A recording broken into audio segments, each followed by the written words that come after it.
अभी रिलीज हुई है। बहुत से लोग इसे एक डरावनी फिल्म मानते हैं, बस कुछ घंटों का मनोरंजन। लेकिन आज हम आपको ये बताने जा रहे हैं कि ये फिल्में काल्पनिक नहीं है, ये आध्यात्मिक निमंत्रण है। हम देखेंगे कि हॉलीवुड इन फिल्मों का इस्तेमाल कैसे शैतानी ताकतों को सामान्य बनाने के लिए करता है। इतने सारे लोग इसे देखने के बाद अलौकिक घटनाओं का अनुभव क्यों कर रहे हैं और बाइबल अंधेरे के द्वार खोलने के बारे में क्या कहती है। मेरा नाम निक स्वानी है और यह चैनल सिर्फ आपको ईश्वर के वचनों से प्रेरित ज्ञान देने के लिए है। तो अगर आप लोगों को ईसाई कंटेंट पसंद है तो कृपया इस वीडियो को लाइक करें। अगर आप नए हैं तो नीचे दिए गए मेरे चैनल को सब्सक्राइब करें और मेरे पोस्ट नोटिफिकेशन को चालू करें ताकि आप कोई भी नया वीडियो मिस न करें। बिना देर किए चलिए शुरू करते हैं। नई कंजरिंग फिल्म देखने के बाद लोगों में शैतानी ताकतें आ रही हैं। इस क्लिप को देखें जो वायरल हो रही है और इसे फिल्म खत्म होने के बाद शूट किया गया था। ये बिल्कुल पागलपन भरा है।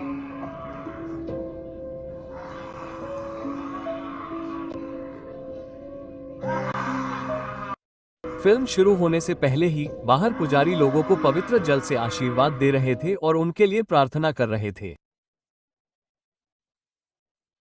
हालांकि फिल्म देखने के बाद भी लोगों को डरावने अलौकिक अनुभव नहीं हो रहे थे, क्योंकि आप एक पैर शैतान के राज्य में और दूसरा पैर भगवान के राज्य में नहीं रख सकते। ये दिखाता है कि जब आप समझौते में चलते हैं तो धार्मिक अनुष्ठान कितने शक्तिहीन हो जाते हैं। पवित्र जल और आशीर्वाद उस व्यक्ति की रक्षा नहीं कर सकते जो स्वेच्छा से अंधकार को अपनाना चुनता है, क्योंकि यीशु ने स्वयं कहा था, आप दो स्वामियों की सेवा नहीं कर सकते। यदि आपका ध्यान बटा हुआ है तो आपकी सुरक्षा भी बटी हुई है। जब आप कोई डरावनी फिल्म देखते हैं तो आप अपने जीवन में राक्षसों के प्रवेश के लिए आध्यात्मिक क्षेत्र में द्वार खोल रहे होते हैं। ऐसा इसलिए है क्योंकि आप जिस चीज में अपना ध्यान लगाते हैं आप उसकी पूजा करते हैं। इसलिए जब आप शैतान की चीजों में रुचि लेते हैं तो उसे आपके जीवन में आध्यात्मिक क्षेत्र में रहने का कानूनी अधिकार है। यही कारण है कि डर पर आधारित फिल्में इतनी खतरनाक होती हैं। जब आप इसे देखते हैं तो आप केवल मनोरंजन नहीं कर रहे होते हैं, आप वास्तव में अपना ध्यान उस पर केंद्रित कर रहे होते हैं। और आध्यात्मिक क्षेत्र में ध्यान सहमति के बराबर होता है। अगर डर और पीड़ा से राक्षस पनपते हैं और आप खुद को इन छवियों से भर देते हैं तो आप उन्हें अपने ध्यान के स्थान पर रहने के लिए आमंत्रित कर रहे हैं। चूंकि राक्षस आध्यात्मिक प्राणी है, वे भौतिक सीमाओं से बंधे नहीं है, इसलिए इन प्रेतवादित डरावनी फिल्मों में काम करने वाली वही आत्माएं स्क्रीन से बाहर भौतिक क्षेत्र और थिएटर में आने की क्षमता रखती है। इसलिए जब लोग ये फिल्में देखते हैं तो उन्हें एक अंधेरे अस्तित्व का एहसास होता है। ये कल्पना नहीं है। थिएटर राक्षसों के लिए एक अभयारण्य में बदल जाता है। स्क्रिप्ट में जो दिखाया गया है वो वास्तव में आध्यात्मिक क्षेत्र में हुआ है और वे तत्व स्क्रीन के पीछे कैद नहीं रहते। हॉलीवुड अक्सर अपनी फिल्मों में राक्षसी साम्राज्य की सच्चाई दिखाना पसंद करता है ताकि आप इस वास्तविकता से असंवेदनशील हो जाएं, जिसे भविष्य सूचक प्रोग्रामिंग कहा जाता है। वे लोगों को ये समझाने की कोशिश कर रहे हैं कि दुश्मन की रणनीति केवल कल्पना है। भविष्य सूचक प्रोग्रामिंग प्रतिरोध को नरम कर देती है ताकि धोखा सामान्य लगे। उदाहरण के लिए हॉरर मूवी पोल्टरजिस्ट में एक सीन दिखाया गया है जिसमें एक दानव टीवी स्क्रीन से निकलकर एक छोटी लड़की के लिविंग रूम में घुसता है। ये सच्चाई सबके सामने छिपी हुई है और जब आप ऐसी फिल्में देखते हैं तो ऐसा ही होता है। जिस तरह फिल्म में उस लड़की ने उस आत्मा को अंदर जगह दी, ठीक उसी तरह दर्शक भी ऐसा ही करते हैं। ये दरवाजा काल्पनिक नहीं है, यह वास्तविक है और यह आंखों और कानों की सहमति से संचालित होता है। एक कुरिन्थियों 10:21 कहता है, तुम प्रभु के प्याले और दुष्टात्माओं के प्याले दोनों से नहीं पी सकते। तुम प्रभु की मेज और दुष्टात्माओं की मेज दोनों से साझी नहीं हो सकते। एक ही प्याले से बैठना उसमें मिलने वाले सुखों को बांटना है, किसी की मेज से खाना उसकी संगति में शामिल होना है। इसलिए जब तुम डरावनी और जादू टोने की मेज पर बैठते हो तो तुम सिर्फ देख नहीं रहे बल्कि हिस्सा भी ले रहे हो। इन शैतानी फिल्मों से दूर रहो, क्योंकि तुम न सिर्फ अपने जीवन में दुष्टात्माओं को बुला रहे हो बल्कि शैतान के साथ वाचा भी कर रहे हो कि वह तुम्हारे वंश को श्राप देगा। इन शैतानी वाचाओं को रद्द करने का एक ही तरीका है पश्चाताप करना और मसीह के खून से इसे तोड़ना,